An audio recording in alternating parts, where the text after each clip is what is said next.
Hi dear students, welcome back to Xylem Learning. മക്കളെ ഇന്ന് നമുക്ക് ഇത്തിരി സമയം കൊണ്ട് ഒത്തിരി കാര്യങ്ങൾ പഠിച്ചാലോ? എന്റെ മക്കളെല്ലാരും റെഡിയാണോ? റെഡി ആണെങ്കിൽ കുറച്ച് സമയം കൊണ്ട് മിസ് ഒരുപാട് കാര്യങ്ങൾ പഠിപ്പിച്ചു തരാം കേട്ടോ. ഇതൊക്കെ നമ്മുടെ ക്രിസ്മസ് പരീക്ഷയ്ക്ക് ചോദിക്കുന്ന കാര്യങ്ങളാണ്. അപ്പൊ നമ്മുടെ ഓരോ ക്വസ്റ്റ്യൻസ് ആയിട്ട് നമുക്ക് ഡിസ്കസ് ചെയ്യാം കേട്ടടാ. ആദ്യം നമുക്ക് പഠിക്കാനുള്ള എന്തിനെ കുറിച്ചിട്ടാ? നമ്മുടെ ഗ്രഹങ്ങളെ കുറിച്ചിട്ടുള്ള. അപ്പൊ ഗ്രഹങ്ങൾ എന്ന് പറയുന്നത് എന്താണെടാ? The celestial bodies that rotate themself. അതായത് ഇവരെന്തു ചെയ്യും? സ്വയം കറങ്ങുകയും സൂര്യനെയും കൂടി വലം വയ്ക്കുകയും ചെയ്യുന്നവയാണ് നമ്മൾ എന്ത് എന്ന് വിളിക്കുന്നത്?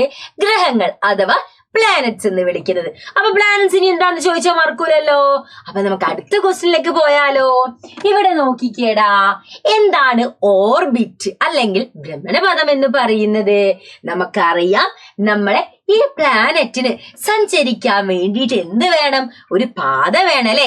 അപ്പൊ ഇവര് സ്വന്തം പാതയെ കൂടെ മാത്രമേ സഞ്ചരിക്കുള്ളൂ. അപ്പം ഈ പാതയെ നമ്മൾ വിളിക്കുന്ന പേരാണ് ഓർബിറ്റ് അല്ലെങ്കിൽ ഭ്രമണപഥം എന്ന് പറയുന്നത്. ക്ലിയർ ആയില്ലേ?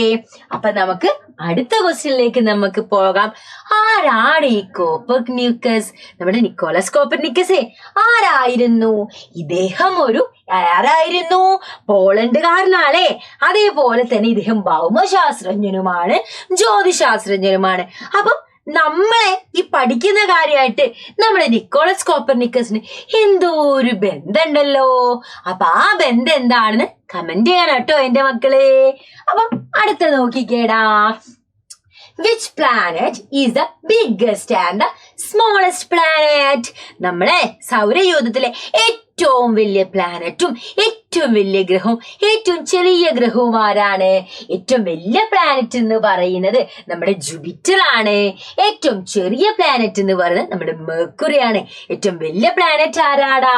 ഏറ്റവും വലിയ ഗ്രഹം വ്യാഴവും ഏറ്റവും ചെറിയ ഗ്രഹം ആരാണ്? നമ്മുടെ ബുധനും ആണ് കേട്ടോ.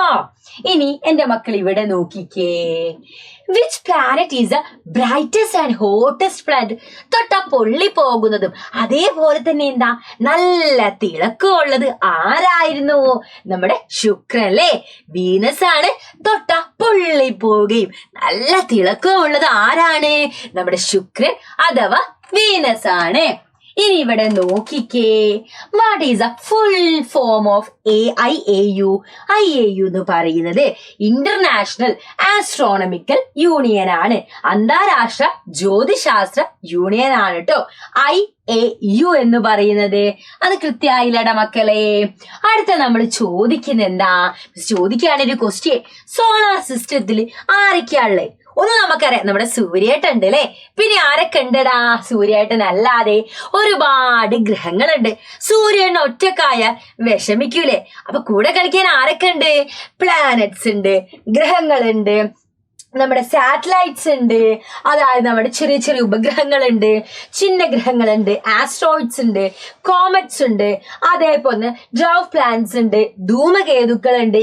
ഇവരെല്ലാവരും അവിടെ ഉണ്ട്, നമ്മുടെ സൗരയൂഥത്തിലെ അംഗങ്ങളാട്ടോ.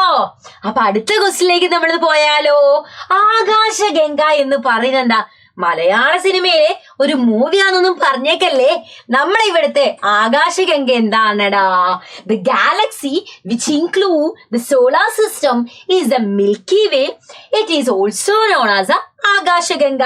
അതായത് സൗരയൂഥം ഉൾപ്പെടുന്ന ഗാലക്സിയാണ് നമ്മൾ എന്ത് വിളിക്കുന്നത്? ക്ഷീരപഥം അഥവാ മിൽക്കി വേ എന്ന് വിളിക്കുന്നത്. ഇവയെ മറ്റൊരു പേര് കൂടെ നമ്മൾ വിളിക്കുന്നുണ്ട്, അതാണ് ആകാശഗംഗ എന്ന് പറയുന്നത്. അപ്പൊ ക്ലിയർ ആയില്ലടാ? അപ്പൊ സെറ്റ് ആയില്ലേ?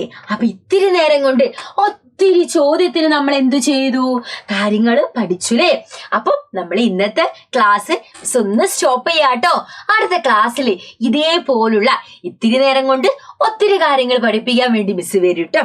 അപ്പൊ നമ്മൾ ഇന്നത്തെ വീഡിയോ വൈൻഡപ്പ് ചെയ്യാട്ടോ. അപ്പൊ അടുത്ത ക്ലാസ്സിൽ അടുത്തൊരു കോണ്ടന്റ് ആയിട്ട് നമുക്ക് വീണ്ടും കാണാം. So that's all about this video. Thanks for watching us dears.